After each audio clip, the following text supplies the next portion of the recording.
pakar virus, dokter. Tadi yang saya katakan, benarkah virus ini bisa bertahan di udara selama 3 jam? Asumsi bahwa dia bisa bertahan di udara dan ngambang-ngambang di mana-mana selama 3 jam, itu sama sekali salah. Oke. Virus itu perlu media untuk bisa bertahan hidup ya. Karena virus itu tidak akan bisa memperbanyak diri di luar tubuh. Kalau masuk ke dalam tubuh, baru nanti bisa memperbanyak diri jadi banyak gitu. Kalau di luar dia tidak bisa, tapi dia perlu media. Nah, medianya yang paling cocok buat virus COVID-19 itu apa? Adalah di droplet. Droplet itu butiran-butiran air yang keluar pada saat ada seseorang yang terinfeksi, kemudian dia bersin dan menyembur. Nah, berarti dia hanya bisa hidup di dropletnya itu.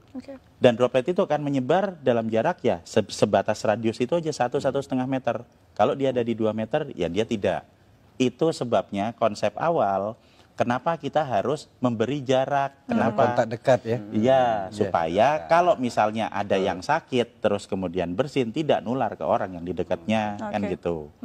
Nah, yang lain lagi, kalau kita mau supaya lebih aman lagi, nah yang sakit ya sebaiknya nggak usah main-main keluar, di rumah saja, terus minum vitamin, disehatkan, nanti kalau udah sembuh baru keluar. Kenapa? Supaya bisa meningkatkan kekebalannya di rumah dan juga tidak membahayakan orang lain. Baik, soal penularan virus ini, itu apa saja yang bisa ditularkan dalam arti, apakah kita ketika kena virus di tangan lalu memegang mata, hidung atau rambut begitu, Dok? Sekali lagi, virus selalu butuh media untuk bertahan hidup. Semakin dingin, semakin basah, makin gelap, dia bisa bertahan hidup semakin lama. Di droplet itu basah. Nah, kalau misalnya katakanlah saya ada di dekat sini, kemudian saya bersin misalnya, saya bersin, nah droplet yang ada di situ, kalau misalnya nanti kena di baju, nah dia akan bertahan juga di baju lama. Nempel. Ya, lah terus pas pada saat kita buka baju, terus nanti kena hidung kita, ya akan masuk ke dalam. Tapi seberapa lama dia bisa bertahan di situ tergantung kondisi lingkungan. Semakin terang, semakin kering, semakin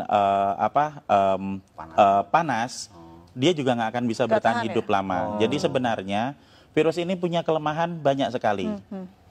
Jadi dia hanya bisa bertahan di droplet. Kalau misalnya ada yang bilang, misalnya kan kalau misalnya dia ditaruh di meja yang dingin gitu, bertahan 9 hari. Ada hoax seperti itu. Itu hoax ya, Dok? Menurut saya hoax. Kenapa? Nah, kalau dia hanya bisa bertahan di dalam droplet. Di dalam droplet itu kalau misalnya dia kondisinya tidak sesuai dengan dia dan terjadi penguapan, kan jadi kering, dia nggak bisa bertahan lama. Jadi droplet ini sesuatu yang cair begitu ya, Dok? Cair, iya. Itu loh, tetesan lendir atau cairan yang ada di situ. Dan kalau misalnya kita bersin di satu lokasi, atau di meja misalnya, kemudian kita langsung dibersihkan dengan desinfektan, dibersihkan dengan sabun, dibersihkan dengan pembersih lantai atau apa, itu dilap gitu, dalam waktu 3 menit sudah hancur. Jadi virus ini gampang hancur dengan pelarut lemak, dengan sabun, dengan deterjen dan macam-macam, termasuk kalau nempel di baju kita terus langsung masukin mesin cuci, itu virusnya hancur. Kelemahannya seperti itu. Nah, kelebihannya nyebarnya cepat. Jadi sebenarnya kita bisa tahu kelemahan dan kekuatan virusnya dengan jelas supaya kita bisa ngatasi. Kita harus tahu dulu kalau kita mau bertempur, kita kan harus tahu dulu musuhnya. Kalau kita tidak tahu musuh kita apa, yang terjadi apa? Kita cuma ketakutan aja. Wah, nanti kena, saya sekarang kena, besok mati, ya enggak lah. Kalau dari segi virusnya atau ya faktor dia bisa tumbuh begitu, apakah benda yang dia hinggapi begitu ya, Dok, ya, itu mempengaruhi juga si virus ini bertahan hidup begitu, seperti di plastik berbeda dengan di kayu mungkin? Iya, semakin dingin dia bisa bertahan hidup semakin lama. Tapi permasalahannya di sini adalah bukan seberapa lama dia bisa ada di situ, seberapa ingin kita dia hidup. Seberapa kita ingin supaya virus itu tetap hidup. Kalau kita pengen virus itu cepat mati supaya nggak nular, ya kalau misalnya kita tahu mejanya kotor ya dibersihin aja, disemprot dibersihin. Ada yang bersihin misalnya ya cepat-cepat disemprot dibersihin. Semakin kita diamkan paparan virus yang ada di situ ya dia akan bertahan semakin lama. Tapi kalau misalnya kita bisa punya kesadaran sendiri untuk mulai dengan pola hidup bersih, setiap ada sebaran di situ ya kita semprot bersih, simpel kok itu, enggak terlalu sulit, cuma diusap aja seperti itu. Nah, maka kita akan sangat membantu untuk mengurangi sebaran virus. Baik, itu juga berlaku untuk batuk begitu ya, Dok ya? Iya, betul. Dan kalau tetap mata nggak mungkin ya dok ya Enggak, misalnya. enggak, sama sekali tidak mungkin. Apalagi hanya pikiran. Iya, hanya kalau tetap pikiran. mata ntar jatuhnya ke hati ya dok ya. Makanya halu baik, itu, halu. halu. Kalau berbicara soal bagaimana dampak negatif dari virus ini, apa dampak yang paling buruk bisa dihasilkan dari virus ini dok? Jadi kita akan kembali lagi ke sifat virus. Virus ini pertama, cepat menyebar. Jadi dia akan sangat mudah beradaptasi, bisa menempel di saluran pernafasan manusia. Yang kedua, fatality rate-nya tidak besar. Ini kita bisa lihat dari hasil statistik dimanapun di seluruh dunia, bahwa masih selalu akan ada 97% orang yang recovery. Jadi kalau dari 100% populasi ada 3% yang masuk ke fatality rate, dan 97% itu dia bisa pulih dan juga bisa masih tetap sehat. Ini yang terjadi di pasien nomor 1, 2, 3. Ingat toh waktu di Depok itu? Jadi tanggal 29 Februari dinyatakan positif. Benar toh? Terus dirawat di rumah sakit selama 16 hari. Dan kemarin mereka semua pulang dalam kondisi sehat dan berubah jadi negatif. Berarti apa? Status positif terinfeksi ini bukan status yang tetap. Seperti misalnya, oh saya kena, sekarang saya positif. Sampai 1 tahun ke depan saya tetap positif. Tidak. Itu akan berubah seiring dengan peningkatan kekebalan tubuh. Jadi kalau hari pertama saya terinfeksi, saya akan positif. Hari ke-7, saya masih tetap positif. Tapi nanti di hari ke-10, pada saat antibodi saya mulai naik di 7 hari pasca infeksi, di hari ke-10 antibodinya banyak, kita akan berubah jadi negatif. Puncak produksi antibodi ada di hari ke-14. Sehingga di hari ke-14 dia akan habis semua virusnya, dinetralkan oleh antibodi. Itu yang terjadi pada pasien nomor 1, 2, 3. Jadi supaya kita bisa menginduksi pikiran-pikiran positif dan optimistik yang ada di rakyat, kita harus belajar juga melihat, kok ada pasien nomor 1, 2, 3 sembuh, ini kan udah ada buktinya. Menariknya tadi juga sempat di program di tayangan kita, begitu pasien 03 ini ternyata tidak ada gejala yang terlalu parah begitu dok, hanya batuk sedikit saja, dan treatmentnya pun hanya diberikan vitamin dan juga obat batuk oleh dokter. Nah, kenapa virus ini bisa tidak semua orang terkena paru-paru, dok? Nah, jadi kalau kita mau melihat keganasan virusnya, itu kita jangan melihat kita harus kembali ke struktur virusnya ya. Struktur virusnya lagi, sifat virusnya. Virus ini bentuknya tetap, dia akan menyerang ke semua manusia. Dia tidak berubah. Yang menyebabkan terjadinya perbedaan adalah di manusianya.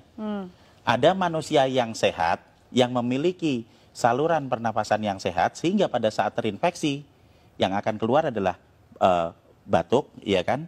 Kemudian nanti bersin, pilek, kemudian dia demam, sampai paling 5 hari. Dan kemudian di hari ke-7 dia akan mengalami recovery. Dan di hari ke-14 dia full sembuh, persis seperti pasien nomor 1, 2, 3. Tapi untuk orang-orang yang berada di dalam grup dengan resiko tinggi, misalnya, yang udah berusia lanjut.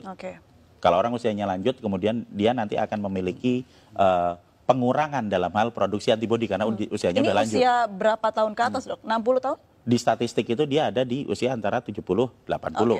Itu di statistik datanya. Terus yang kedua, manusia dengan komplikasi penyakit, diabetik misalnya, atau hipertensi, atau stroke, gitu kan.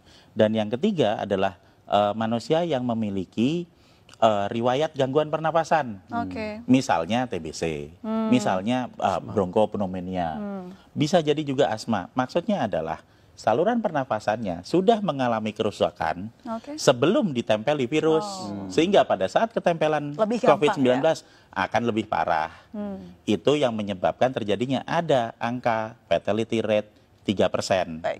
Nah, jika kita akan fokus ke 3% ini, berarti kita akan berbicara mengenai grup dengan resiko tinggi, sehingga yang seharusnya lebih diperhatikan adalah yang di grup dengan resiko tinggi ini untuk dapat prioritas ke rumah sakit. Kenapa? Supaya rumah sakitnya nggak penuh, dokternya nggak repot. Jadi nggak ada yang baru pertama kali kena sekarang, baru demam sebentar, terus waduh besok saya mati langsung ke dokter. Nggak seperti itu.